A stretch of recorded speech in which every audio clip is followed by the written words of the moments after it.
The following is a conversation with Gus Barchers, a PGA professional, classmate of mine at the Clemson University PGM program, and the new director of golf at Druid Hills in Atlanta.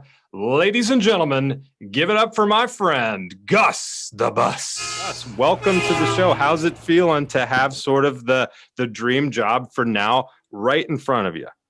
It's a different feeling. For a long time you think it's not going to happen, and you work hard and keep working, you keep grinding, and the percentages aren't in your favor, right? 1 in 5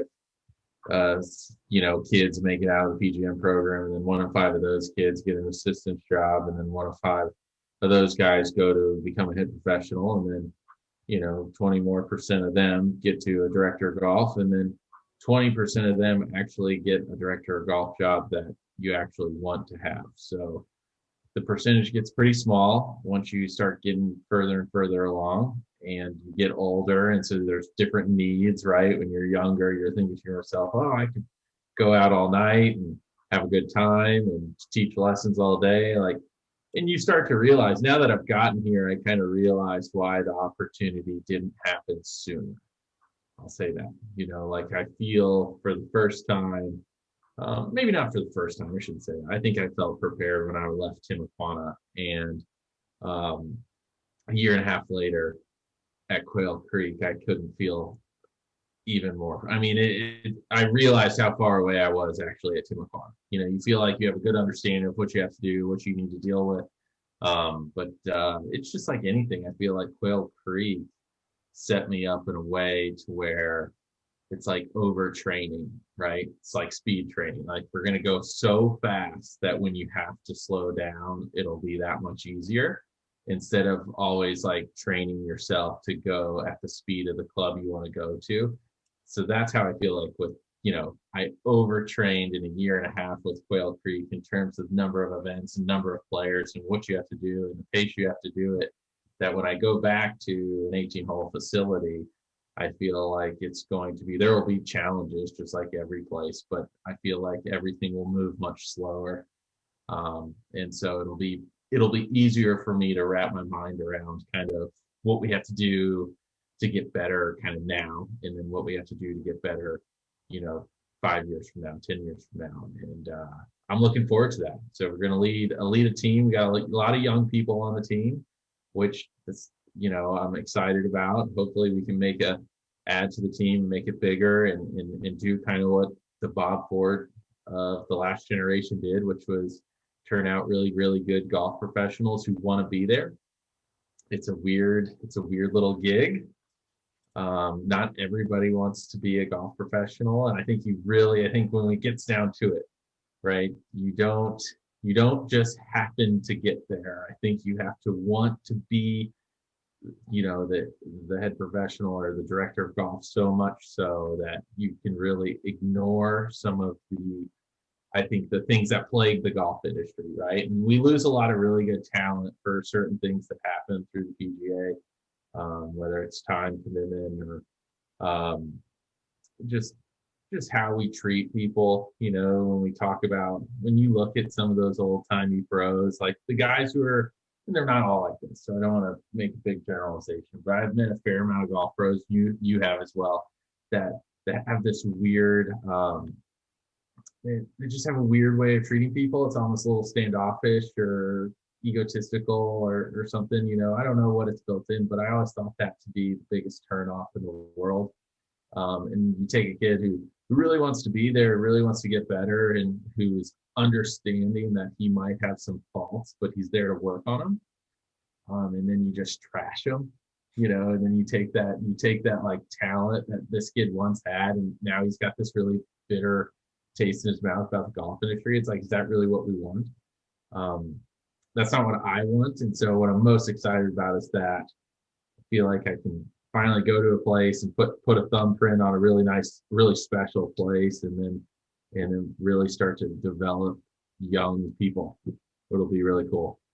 So if I'm a super in the know member of Druid Hills, I've seen a lot of pros come and go. What do they need to know about Gus? What are sort of your guiding beacons of how you're going to do things? Who are your role models? And what kind of guiding principles are you bringing with you into taking over command of the ship? I think the biggest one, I use this quote in my portfolio, but I really like it. I think about it a lot. Did you laminate any of your portfolio? Oh, I wonder if I have one. Where is it? I think I did. Hold on. Leather bound, probably went to Laurent, had it custom embossed with his initials, if I had to guess. I didn't do a portfolio for my first job in the golf business. I cruised down from Indianapolis, Indiana after fishing and got down to Miramont, interviewed, didn't have a portfolio. I was told never do that again. Here we are back with Gus. Here she is, ready? Lamination is the name of the game. But to get back, what was your original question? Sorry. Who are your guiding beacons? Okay, yeah. What is your northern star for running Druid Hills?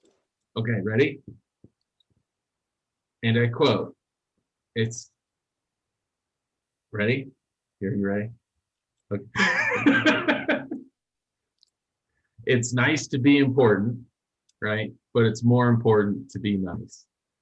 And I did that actually. That came in a podcast with Bob Ford when way back when a couple of years ago in April.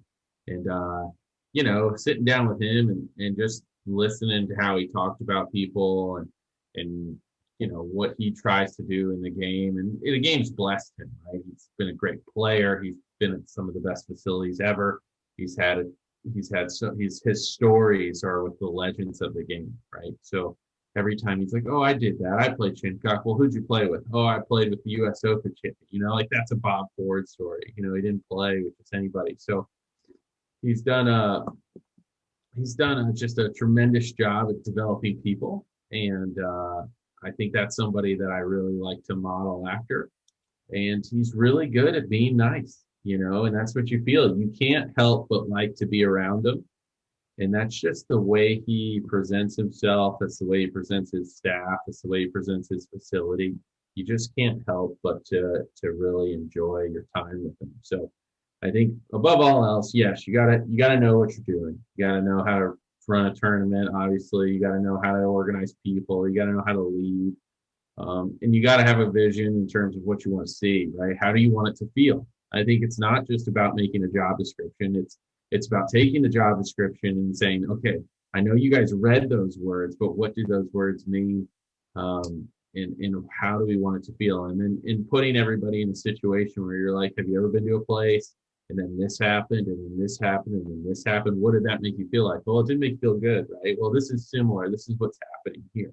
So how do we do something different there? So I think especially at a private club, it's very important to understand how you create an experience.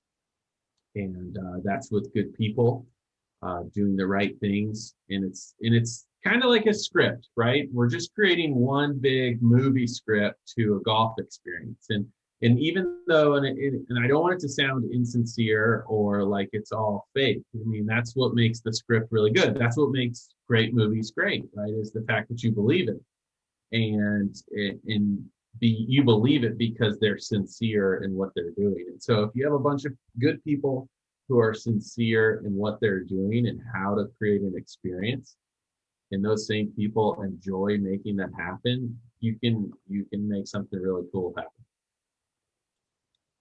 I love it. You're creating an experience, and that's what people are expecting at a high-end club. What are some of the features of the experience that you're going to foster?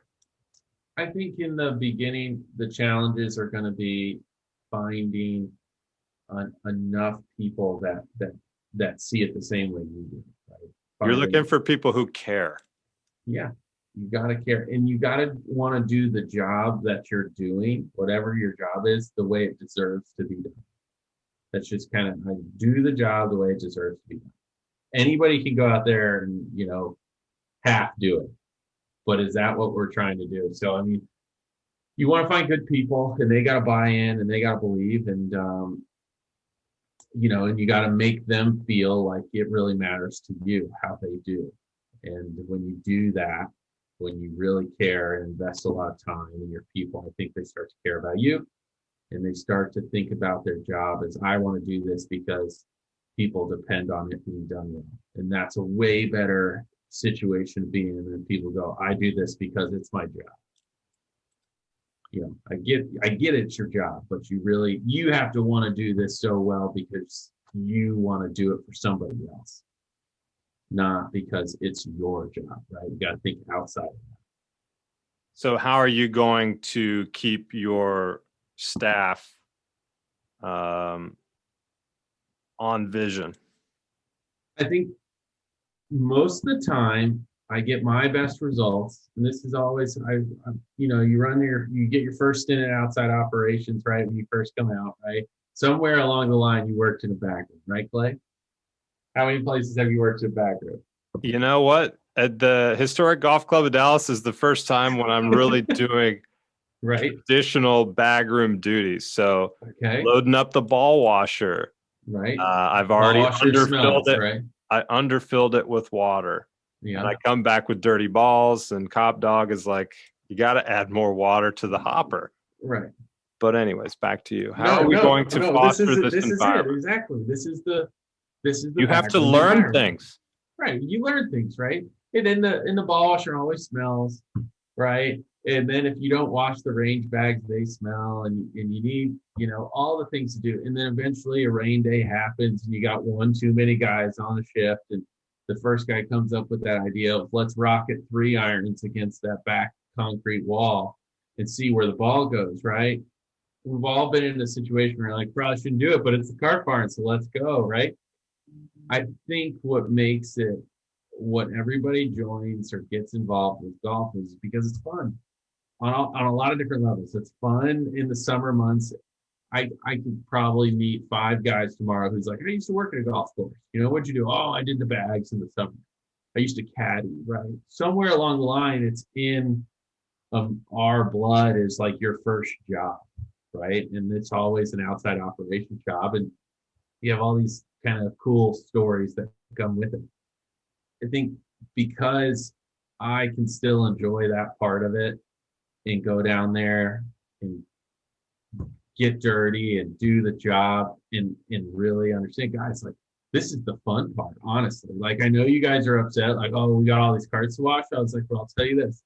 The next job you have isn't going to be as much fun, right? As you climb up the ladder, you realize the further you get, yes, there's more responsibility. Yes, there's things to do and timelines to meet and numbers to kind of go over, right? And all those things are higher level type stuff. But those cart barn days are the days where you laugh the most about.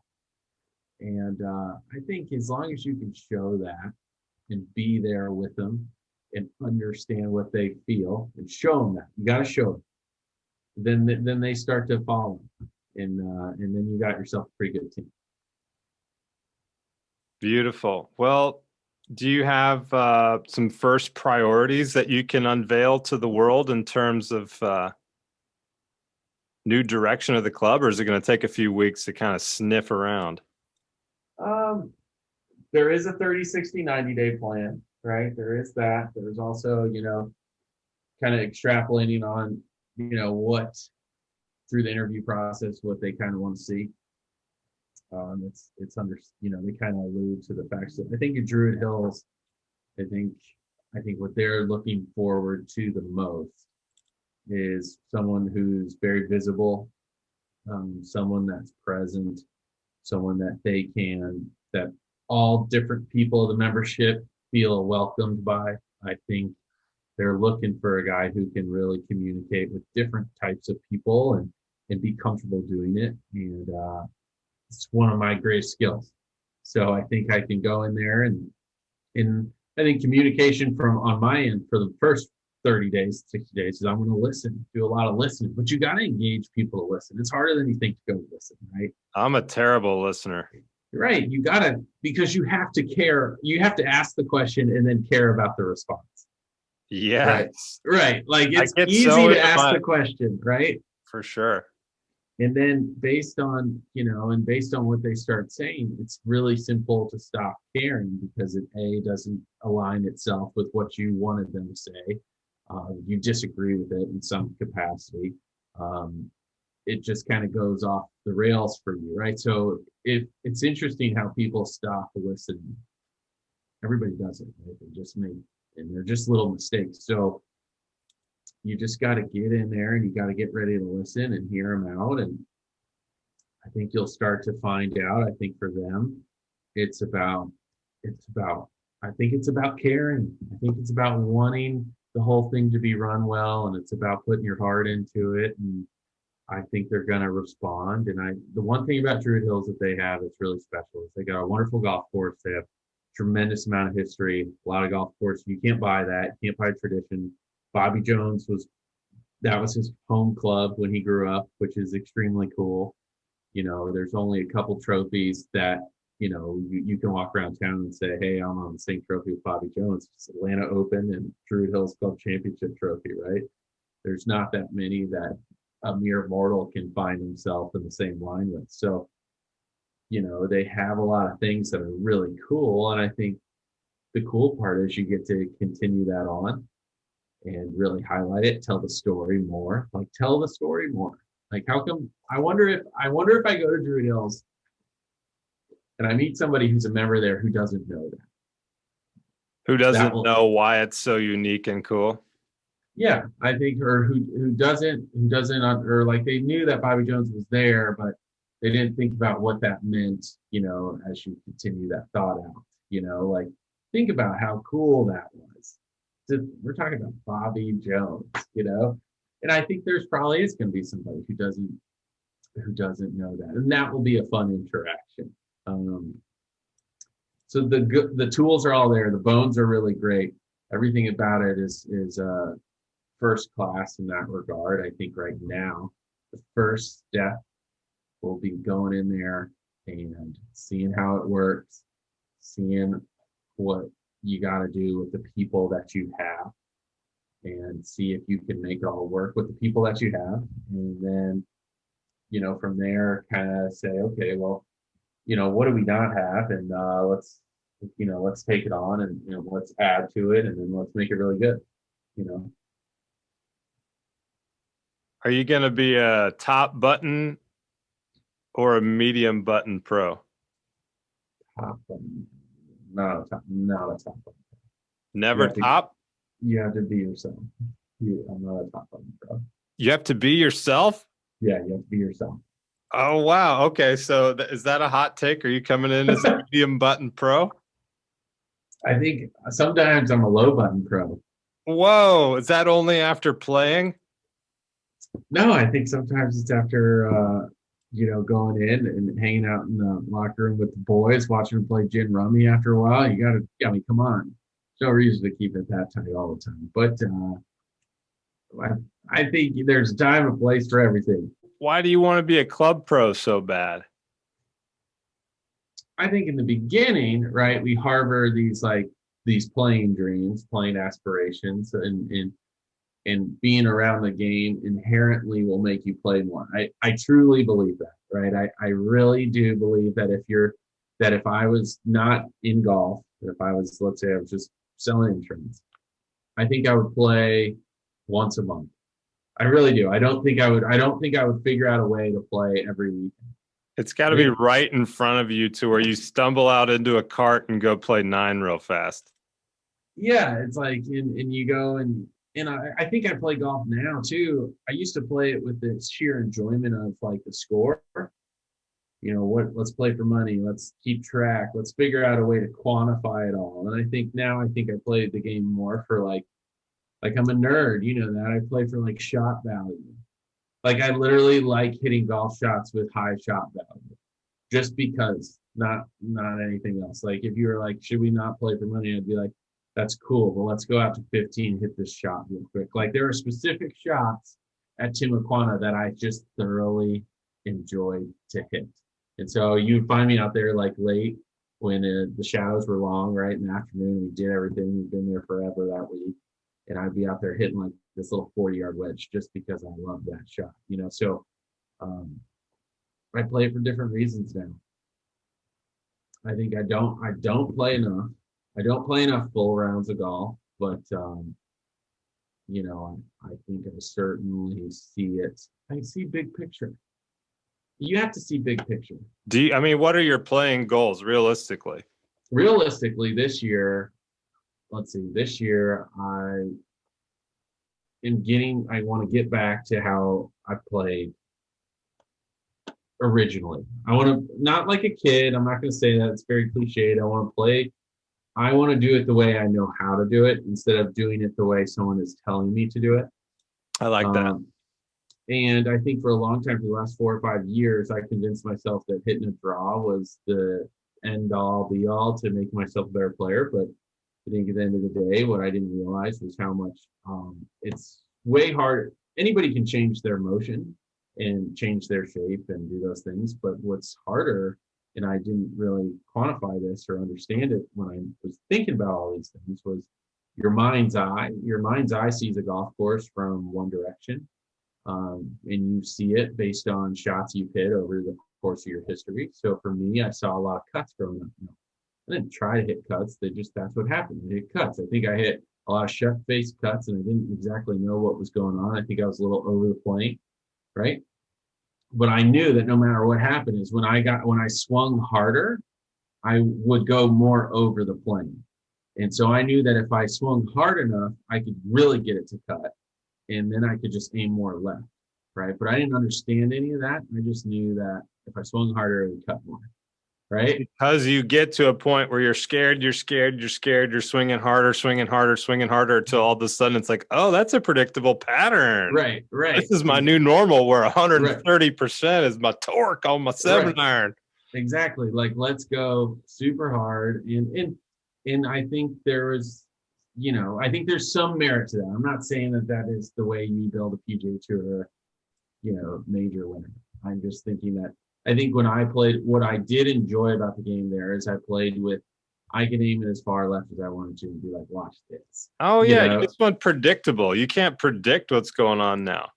Yeah. And I think that's what I missed most about the game. So what I'm looking forward to most about working on the game this year is tightening up the short game.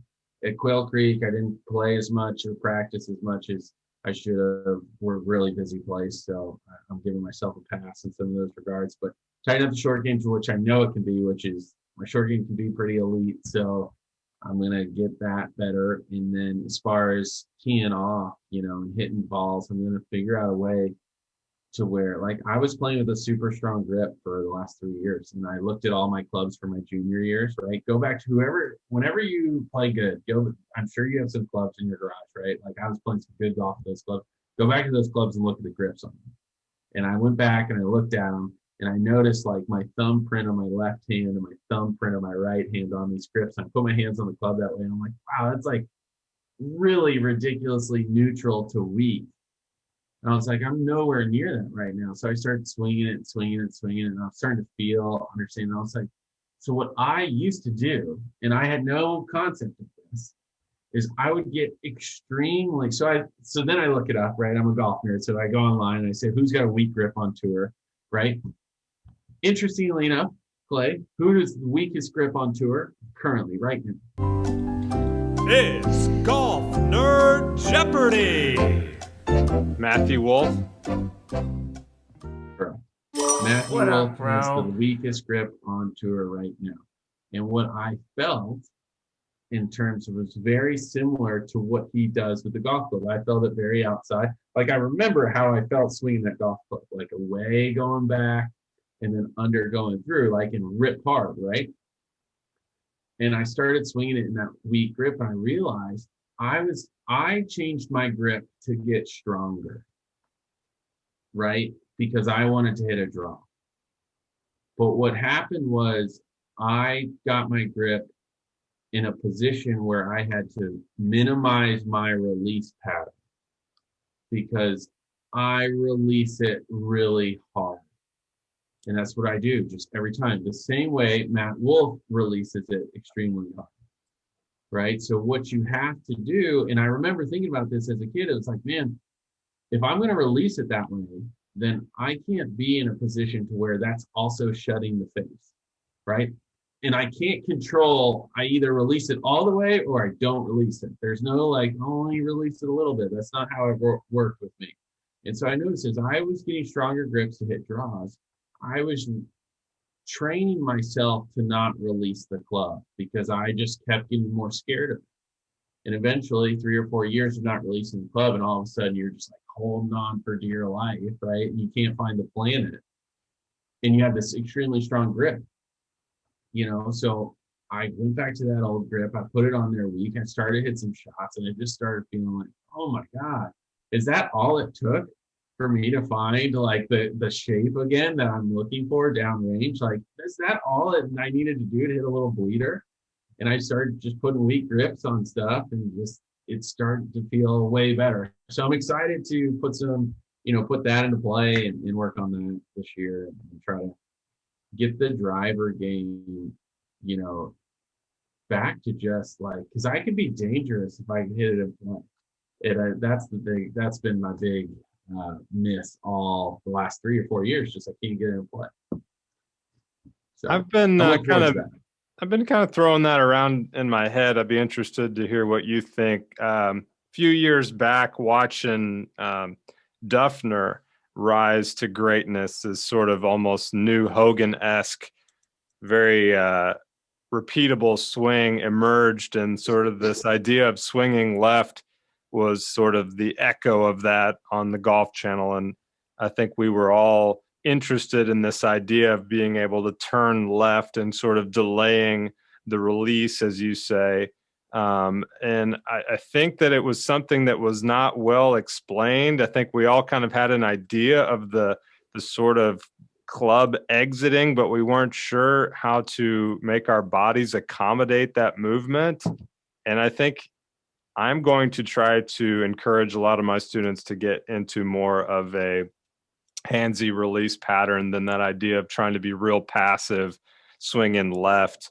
And just because I don't think that people have, it's such like a ballet. You have to be so balanced and you have to be so intentional with your body movement. If you have any extra manipulation, it makes it super hard. Or am I just oversimplifying this?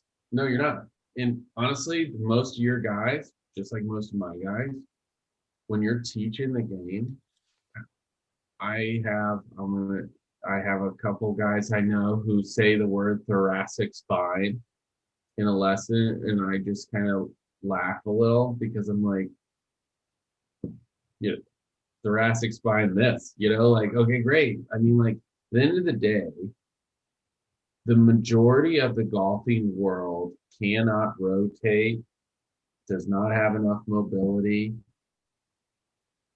doesn't practice hard enough, doesn't put enough time in to make Tommy Fleetwood's move work, right? Period.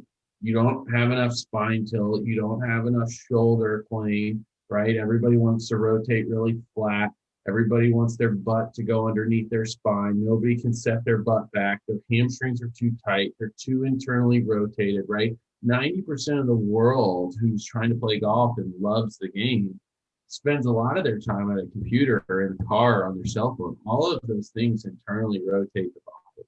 And every part about being an athlete, especially on an elite level, is external rotation, right? Anytime you're trying to leverage an object, it's about externally rotating all the pieces of your body, right? So we're already in a position, right, as golf instructors, we're going to take a person who can't really do all that, but then we're going to talk to them about thoracic spine.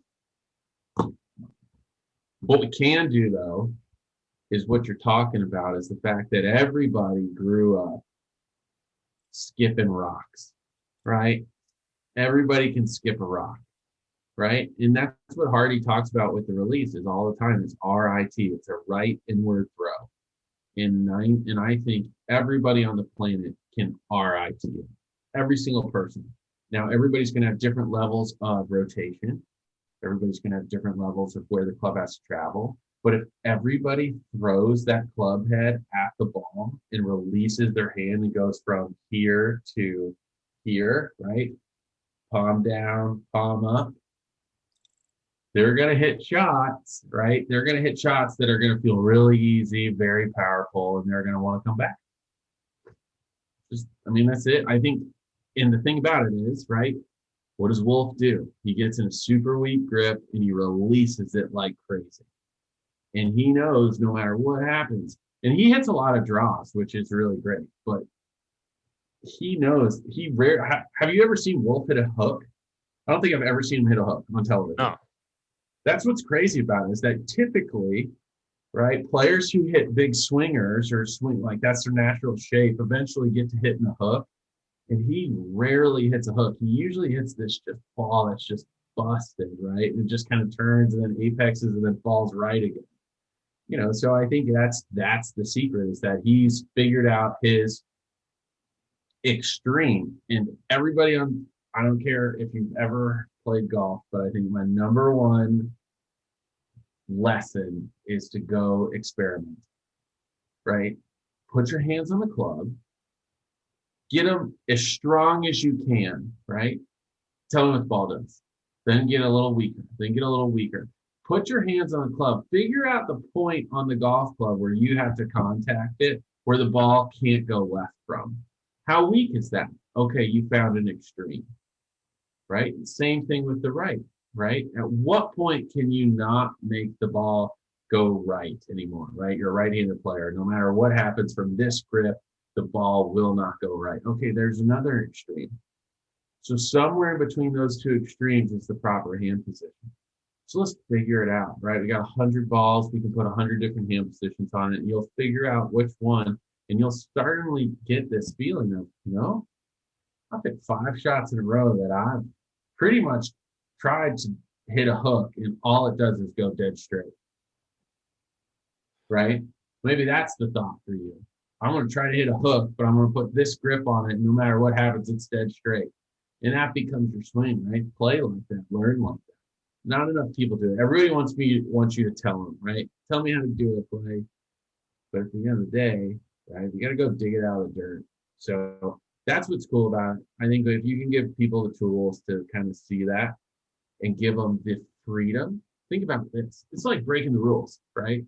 That's a breaking the rules lesson. So you've got to empower your student to say, hey, it's okay to step outside the lines. Do something different here, right? Go experiment. Shut the face, open the face, put it in the front of the stands, put it in the back of the stands. Find something in there. And you'll start to play the game on a totally different level. Are you the victim of an act of sandbaggery? Call me, Daryl Winnell, the Lone Star Sandman.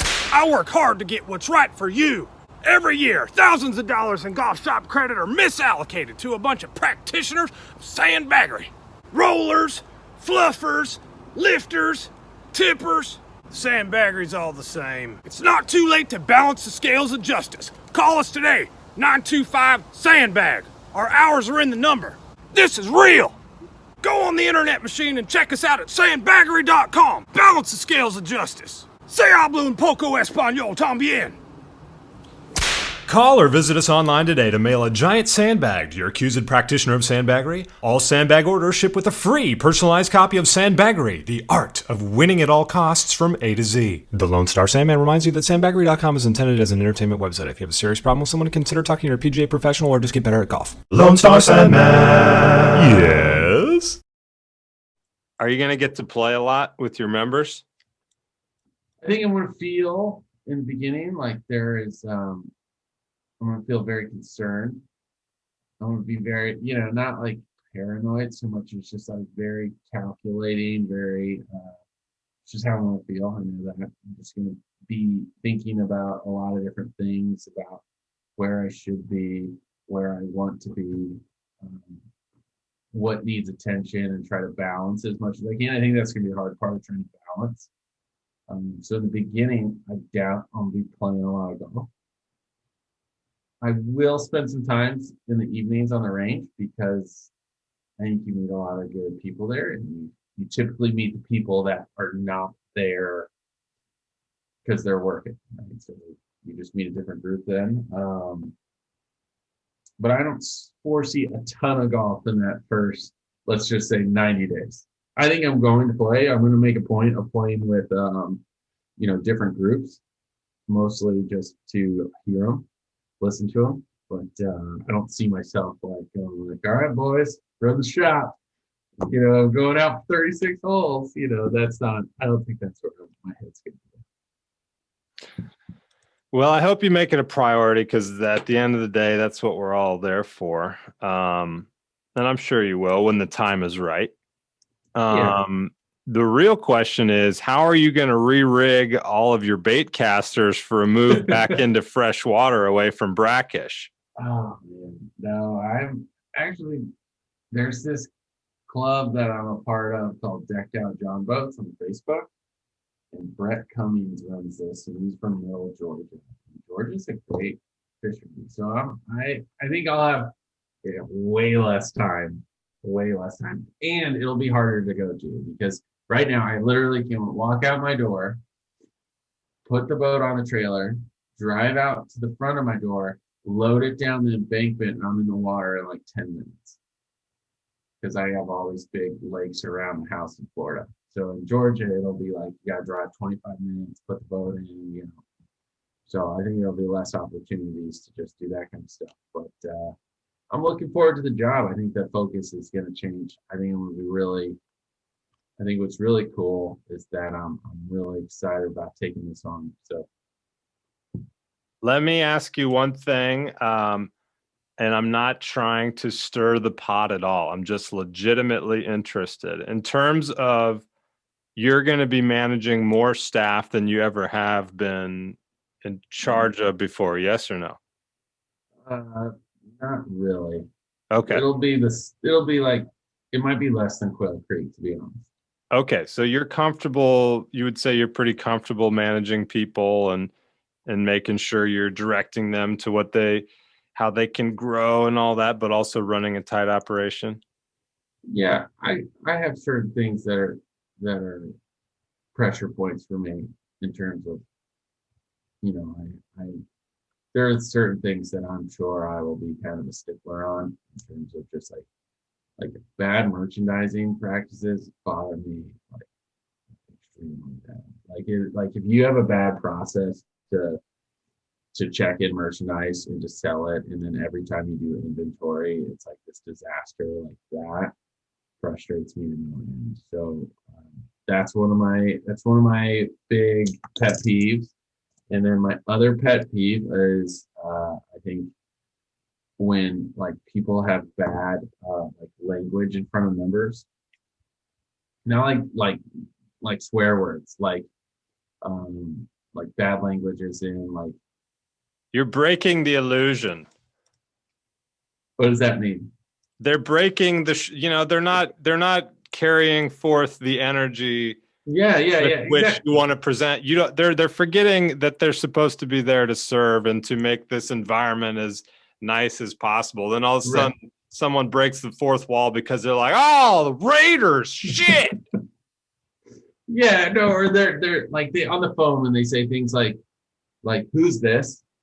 And I'm like, no, that's not how they said that. I would have not said who's this. Like little things like that. Like just like, can we just not do that anymore? I would really appreciate it if you never said who's this again to anybody who answered the phone. I couldn't agree more. And I was trained out of saying no problem a while ago, so I'm sure you'll bring that with you too. My pleasure is a better response than no problem when someone says thank you. All right, my real question is that we've seen in the North Texas area a slow change in the golf business to being a 5-day-a-week job. How do you feel about that coming into this new job, presumably coming from 6-7-day-a-week jobs for the past decade? What do you mean? I mean, are you going to make it a priority, like many clubs in Texas have, to hire in such a way where your guys stay fresh because they're getting 2 days off a week? Or is that just not possible with the culture of golf in Atlanta? No, I mean, I think the PGA owes it to their members to push and to help clubs think about that in different ways. And I think that is something that the PGA of America needs to really do a better job of communicating to the people that employ the PGA of America, right? So like the whole thing is like, well, you work for us, and that's true. But I think as a group of individuals, right, of professional club professionals, like I think we have to do a better job of putting good leaders in place who employ good practices. If we're rewarding bad leaders, the guys who drag you through the mud and beat you down, and if we're rewarding those type of people with great jobs, then we're sending the message that that's the type of person that you need to be to get a great job, and that this is the product, or this is what happens to be great. And I think that's not true, right? But the PGA has got to, and clubs have got to see it, and we've got to, we can't give out positive reinforcement to bad management, right? So, and I think for a long time the game's changed, right? We have to understand this now. There are cell phones and there's email, and we have come a long way from the club pro being an actual professional golfer who is making his money in the men's game on Wednesdays. And, if he gets paid out in cash at the end of the year near Christmas because the other pro owns the shop, great, right? We're talking about very corporate structures right now within a lot of big name clubs, right? There's a board of directors, there's a board of governors, there's a golf committee, right? And you're having to manage those schedules mixed with the men's, mixed with the club schedule, mixed with good staffing, mixed with the consistency in service, right? We start to talk about that, and you're trying to employ very corporate-like ideals to a country club. Well, if that's the case, then we got to see the job a little bit differently. So I think you're right. I think it's on the right track. But I think it's going to take new managers who believe in it, and clubs have to believe in those managers. I think a lot of it is the unknown, right? Ooh, this guy's pitching me something where I don't know if it'll work, right? Well, how do you know? Well, let's try it for a little. Let's see if it works, right? And then the club's like, you know what? He is right. Better management is leading to better service because the people are showing up with better attitudes because they're not getting dragged through the mud every week. That extra day off seems to really work wonders. Everything. It's everything, because you get a day, because at the end of the day, right, what is the weekend for? The weekend is for one day is to do all the things you have to do, and one day is to do all the things you want to do. And if you don't get one of those days, what do you end up doing? You have to do all the things you have to do. So that just means you have another week where you don't get to do what you want to do. And everybody wants to do different things. You want to go fishing, you want to go hunting, you want to sit on the couch, watch golf. But if you deprive people of what they want to do for the first week, then the second week, and the third week, and the fourth week, that fifth week, they're pretty ornery. I can guarantee you that. So do you think you can put on a good show theoretically once you get everything assessed and up and running? Do you think you can put on a good show, shuffling people? You're going to be there because you want to be there. But I like a quote by Gary Vee. He's a little bit of a dork, but he's like, how can you believe that your employees are going to buy into it as much as you do? It's crazy. He's like, this is your baby. This is your dream job. So if you're there 7 days a week, no big deal. But the guy that's coming out of the PGM school that's just kind of getting his footing, or the career assistant that's like, man, having 2 days off a week, that gives me an extra day to, get the oil change. It's understandable how people aren't going to buy in as much as you. So I think I know the answer, but can you put on a good show with a 5-day-a-week staff at a country club? Yeah, but here's the challenge is this. I'm okay with your version. I'm okay with days, right? But if you come to me with the hour proposition, then it doesn't work, right? If you're going to come to and say, I'm going to give you 5 great days, I'm going to say, awesome. I look forward to that. If you come to me and tell me you're going to give me 50 great hours, I'm going to say, don't love them. No. The day, every day is tapered. You got to be there to be able to open it up, make sure it's going smooth. It's one contiguous day, and the day might be 10, 11 hours, but it's only 5. It's not 6. It's not 7. It's 5. Right. Sometimes it's 6. Occasionally it's 7, but generally it's 5. Yeah, you're right. I think, I start to get frustrated when someone starts telling me, oh, it's 3 o'clock. I leave at 3 o'clock. So, 3 o'clock doesn't mean anything, right? No, the day is the day, and So I think the answer is there are going to be some challenges. There's going to be I think all clubs are not personnel. I think the big challenge with Druid Hills is I think they need more personnel. I think they need, if they could have more personnel, I think you could cover more touch points and just have better service overall. So we're gonna look at that and see what we can do there, and and then at the end of the day, we're gonna take with whatever we have to put on the best show we possibly can. Hell yeah! I am absolutely loving being back in the golf business. By the way, working with Keith and I swear to God, working with Keith and Joey is fun. It's I've come back into it. I realized that I had all these skills that I'm bringing back now, and I'm able to better handle situations where in the past I would take something personally and get like pissed and then just like internally process it until I would just, I'd be upset. To be fun. But now, yes, absolutely. My goal is to, I just see this endless stream of people coming in to pay. And it's just like, wow, I got a little mini 90-second podcast with everybody that comes up to me through this plastic divider. Right. Life is great. Yeah, you get to, and that's the thing. It's like, for this guy, and for all of them, right, your place is a little different than other places, but, I would look at that as 90 different opportunities for this guy. I'm going to be so excited. He's not going to know what to do. Yeah, freak him out. Right. I'm going to be so Why is he so enthusiastic? He must be a good instructor. You're like, what's up, man? Like, are you excited to play golf today? Like, and you need a little of that. And you got to. Yes. Because if we're not having fun, what are we doing?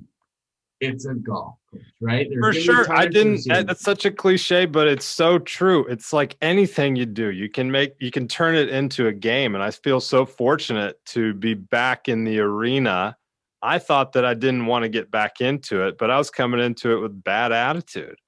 And there's so much fun stuff around being a club pro. I'm loving it. And I'm so excited that I've got all these new things to learn and to plagiarize on my social media. RIT has always been a core principle of mine. Let me tell you about it. You should do that a lot more. Touch your chest and say things. I think you get more hits. You mix it up. Don't be afraid to look a little ridiculous, right? All right. I'll let it rip some more. Understand that you're probably going to have different ages of listeners. So people appreciate it when it's clean, but if it's ridiculous, more people appreciate it. Absurdity. Yes, you can get away with absurdity, just not vulgarity. Right. Absurdity mixed with actual real information makes people laugh. If it's infotainment. Right. If it's BS, then everyone's like, I've seen a lot of BS today. I don't need to see anything.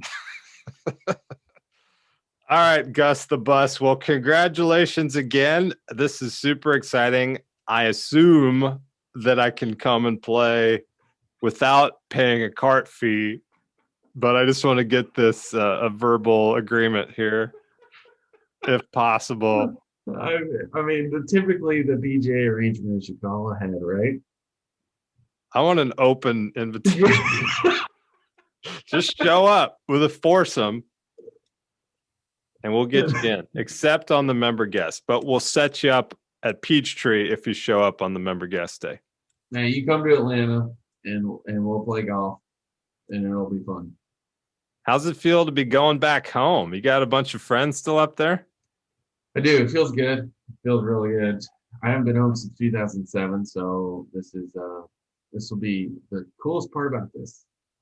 Is we know golf takes a lot of time, and you're always on the club schedule. So the coolest part about this for me is the ability to where you can work hard, and be there, and be visible, and do all the things that you know that are needed to be extremely successful in this business.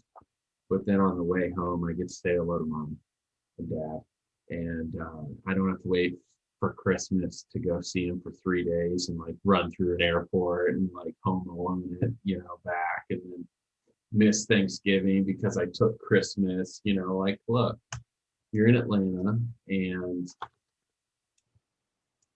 if you got to go somewhere, to go see Shay's family, go to New Jersey for Christmas, it's great because you get to see her family, but you've had all year to see your family, so it just gives you another level of, I think, feel good to know that you're a part of a lot of people's lives and you're not always on the outside, right?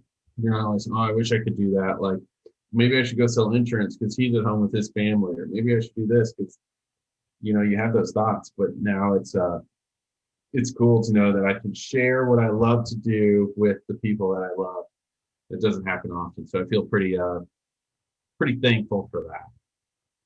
Awesome. Well, keep us updated. We're all rooting for you. I had a couple more questions written down, but I think they're a little too weird. So we'll end here. Thanks for your time, Gus. Hey, I appreciate it. I'll answer the weird questions at another time. So we should play only drivers. If it doesn't go and play re-tee immediately, new bet starts. Okay. So if the ball goes out of bounds, it's like an instant hammer. And that just keeps going like a one down? No wonder. You hit one out of bounds, add another one. I'll run that by the boys in the Tuesday game. Coming up next Tuesday at the Historic Golf Club of Dallas. That's a good one. I like it. I think your voice is getting better too, bro. As far as like you're really believing in your radio voice. It's like, welcome back. This is the Stripe Show podcast. Really getting into it and really feeling your undertones. I think you're doing it. So I like that. Thanks. Yeah. And thanks to you, listener. This has been live from the driving range in the 1L studios in frosty Bedford, Texas. Let those faucets drip. Plug your hairdryer in underneath the sink because those pipes are a freezing, baby. Later. See you, bro.